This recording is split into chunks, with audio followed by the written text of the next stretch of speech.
The tarpon is one of the most popular sport fish in Florida. It is well known for its acrobatics on the end of a line and can provide quite a challenge for anglers as they try to reel in a fish that often weighs more than 100 pounds. Captain Jeffrey Durance is a fishing charter captain, and he's here to teach us about how to land a tarpon and, of course, get us ready for the 88th annual Sarasota Tarpon Tournament. Wow, that's a lot of years. Yeah. Yes, that's the oldest, longest running tarpon tournament in the world, we believe. We haven't found one any longer. Because tarpon like our waters, is that correct? Are there more tarpon here than most places? Well, they're migrating, and they school up on our coast getting ready to spawn. And they get in schools, you'll see anywhere from 4 or 5 fish to 200 fish in a school at one time. Wow. And the whole game is to find them, sneak up on them, put the bait on them, and hopefully one of them will eat. And it's seriously a game, because when I hear tarpon fishermen talk about this, or fishermen in general, the one that got away story always seems to be related to tarpon. What is it that makes it so hard to get these guys in? Well, number one is the acrobatics. That when they jump, as soon as they take the bait, they usually jump and they shake their head and throw the bait back to you. I've had the bait sometimes land behind me about as far as I threw it to them. So are they smart? Very smart. I was going to say, are they smart or just strong? Well, I don't know. It's like when you're casting to them and you see the school, the fish are milling around in a circle, and you have a little crab on your line and you throw it to them. I know that they're not real smart, but when one rolls and the crab hits him, they leave. Okay. They're smart enough to know crabs don't attack them from the air. Oh, that's hysterical. All right, So you have to be careful putting the bait around the school of fish. Oh, that's funny. the tournament is 5 weeks long. So explain for anyone who has never participated in something like this how it actually works. I mean, are you fishing for 5 weeks here? Well, there's weekly categories, and each week we have a winner. Okay. And then those 5 winners have to take a polygraph test because it's all release. Oh my goodness. And so you have to have a witness, and there's a step. Okay. You have to fill out the paperwork the day you catch it. How do you submit it document it? Well, you have a form you have to fill out Okay. at a weigh station. So that gets a weighmaster somewhere that day within 24 hours.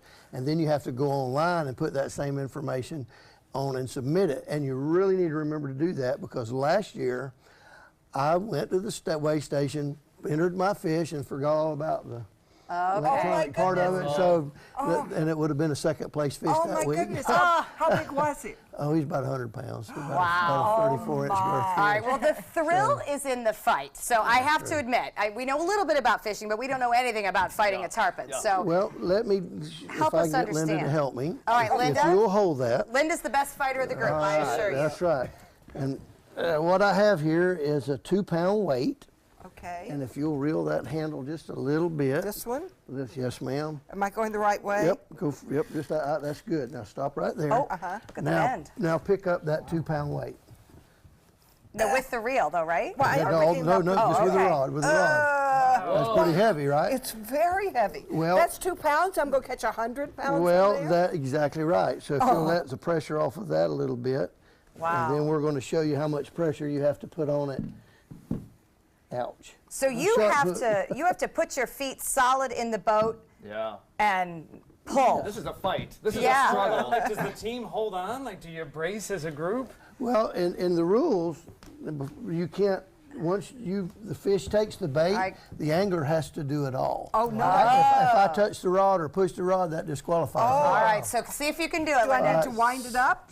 No, you're right. Now So just many pick up rules. Now that's 7 pounds.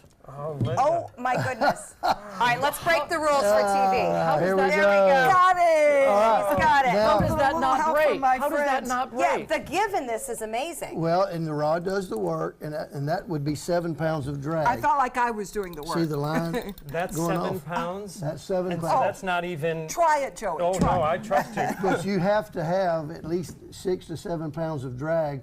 If you go with the 2 or 3, that's where you hear of people fighting the tarpon for hours and hours Okay, and we do hours. hear about that. And they just follow the fish around. It's the biggest error I see people make, is they don't put enough pressure because they're scared. Right. And I recommend everybody get 7 pounds, set your drags to 7 pounds, and then we actually tighten it up from there. when we get the fish a little closer, and most of the fights last 20 to 30 minutes. All right, let's talk about equipment, because obviously this rod is made for sport fishing. right. Is this something that is provided as part of the tournament, or are anglers expected to have the correct equipment? No, you have to provide all your own gear and boats and all that. If somebody wants to go out and do this more recreationally, but as part of the tournament, can we rent gear? Can we get captains to take us out? How does this work? Are these people who are well committed already Like to a being... bowler would have a bowling. Right. Right, exactly. Well, as far as the captains go, there are a lot of captains that tarpon fish, and Okay. like me, are kind of fanatics about it. And I jumped my first one off the beach out here in 1980, and I've been chasing them hard ever since. And every year you learn a lot of new things, and they don't always do exactly the same thing every year. But I would recommend, if you're a novice at it, is hire a guide and go do it. Okay. And that would Yeah. certainly run or improve your learning curve. Right. And as far as doing it yourself, that's what makes it so remarkable, is they're right here along the beach.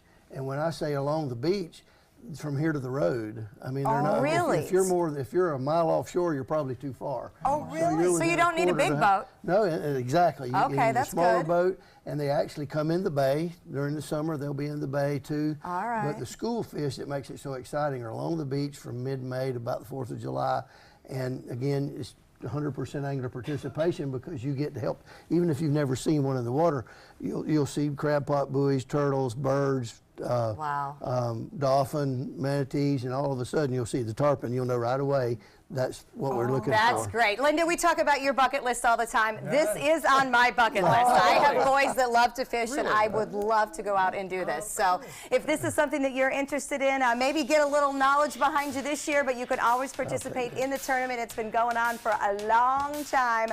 It begins officially May 12th through June 17th, but there's a kickoff party coming up next week, May 9th at White Buffalo. Get involved. It's the Sarasota Tarpon Tournament.net. A lot of fun to fight that fish. Coming up next, the Players Center previews Follies.